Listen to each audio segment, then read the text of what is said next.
was kind of early. But you know, I woke up to some disheartening news.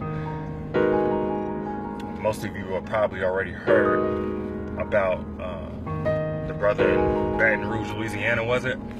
Alton Sterling.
Now, Laura, you alerted me to this story. I hadn't even seen it yet of what had happened in Baton Rouge, Louisiana. Yeah, so last night, you know, I was on Instagram and I came across this video, and oh my God, I started researching. That's when I sent you the link to the articles, and I just couldn't sleep, man. I couldn't sleep, and I came in and I showed the video to Shawnee Culture, and as I'm pretty sure you guys are waking up to this story.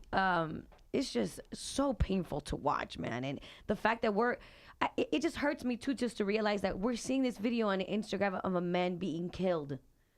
And it's and people are like, and a lot of people, so many people are angry, and some people, it's common, man. Like, they're unfazed by it anymore. They're like, it doesn't bother them anymore. They're like, yeah, it's happening every single day. Alton Sterling, he was a man that was selling music, selling CDs outside a convenience store. Which already reminds you off top of an Eric Garner-like situation. Yeah. They're saying...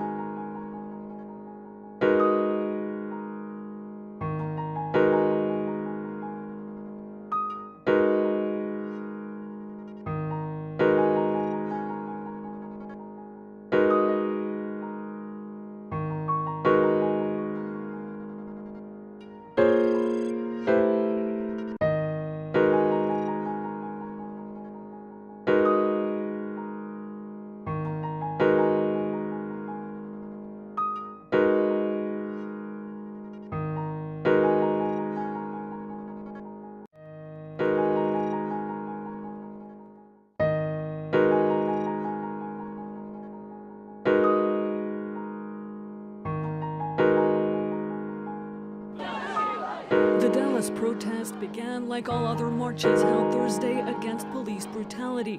Hundreds of demonstrators denounced violence against Black Americans. But when the protesters arrived about half a mile from City Hall, the situation turned into chaos as gunshots were heard. One or more snipers targeted police officers securing the demonstration. Posted in an elevated spot, they hit 11 policemen. These images show several policemen on the ground as shots keep coming. Backup forces then evacuated their colleagues, while others tried to hunt down the snipers. They cornered one in an upper floor of a garage. The suspect that we are negotiating with, that has exchanged gunfire with us over the last 45 minutes, has told our negotiators that the end is coming, and he's going to hurt and kill more of us, meaning law enforcement, and that there are bombs all over the place in this garage and in downtown. Other suspects were arrested in a car speeding away from the area. The mayor of Dallas said all the city should unite and pray for the victims. Let's all come together and support our police officers.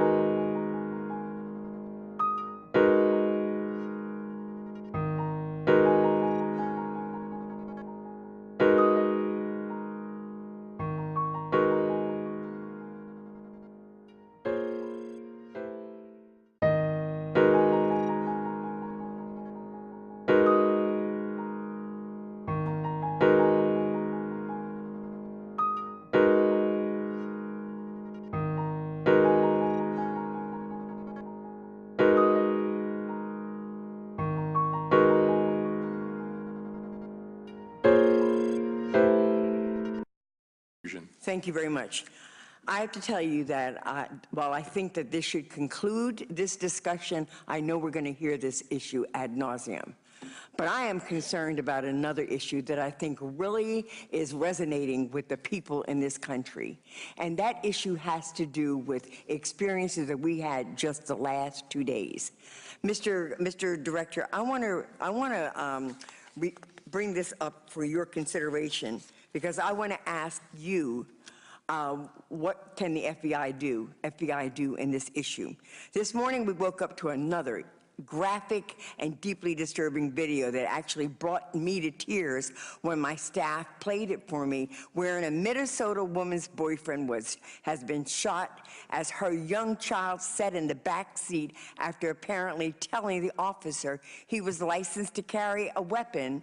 He had it on him and was going to reach for his identification. Just the other day, there was an incident in Baton Rouge involving a Mr. Alton Sterling, an African-American man who was shot while pinned to the ground by police officers in Baton Rouge. An interaction tape by two bystanders with cell phones captured this. So I think that we've got an issue here, an issue of real national security. And I want to ask you, Mr. Director, do we have an opportunity to direct our time and resources in your department to those issues? Is it not important that we say their names to remind people of the loss of a Tamir Rice, to an Eric Garland, to an Alton Sterling, to a John Crawford III, to a Michael Brown, to a Walter Scott, and even a Sandra Bland? Deaths in the hands of police custody or by police happening? Are these not happening at an alarming rate? And is this not a legitimate space for the FBI to be working in?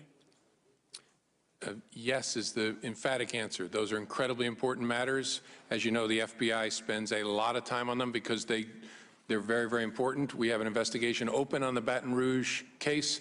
I was briefed this morning on the Minnesota case. And I would expect we'll be involved in that as well. It's an important part of our work. Do you feel that you have the sufficient resources from the legal imperative to the funding to address these cases and what seems to be a disturbing pattern in our country today?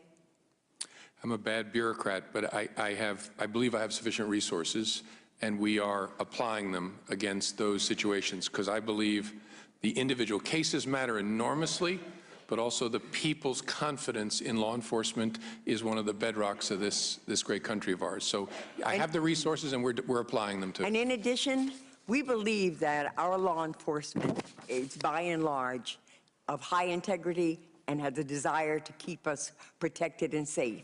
But when we find out that there are these occasions, and when there's an indication that there's a pattern that is taking place in this country, we have a responsibility to ensure that everyone in this country is safe.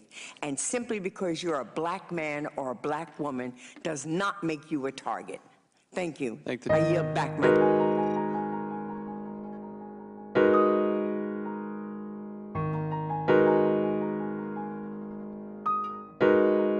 All we say to America is be true to what you said on paper.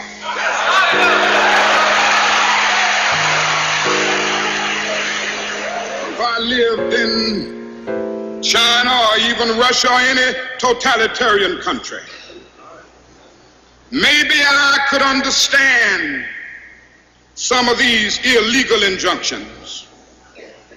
Maybe I could understand the denial of certain basic First Amendment privileges because they haven't committed themselves to that over there. But somewhere I read of the freedom of assembly. Somewhere I read of the freedom of speech. Somewhere I read of the freedom of press. Somewhere I read that the greatness of America is the right to protest far right.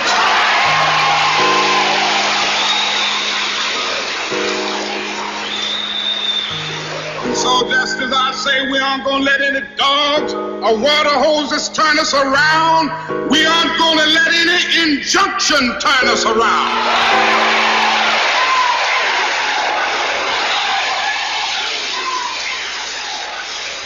Well, I don't know what will happen now. We've got some difficult days ahead. But it really doesn't matter with me now, because I've been to the mountaintop. I don't mind. Like anybody, I would like to live a long life. Longevity has its place. But I'm not concerned about that now. I just want to do God's will. And He's allowed me to go up to the mountain. And I've looked over and I've seen the promised land. I may not get there with you, but I want you to know tonight that we as a people will get to the promised land.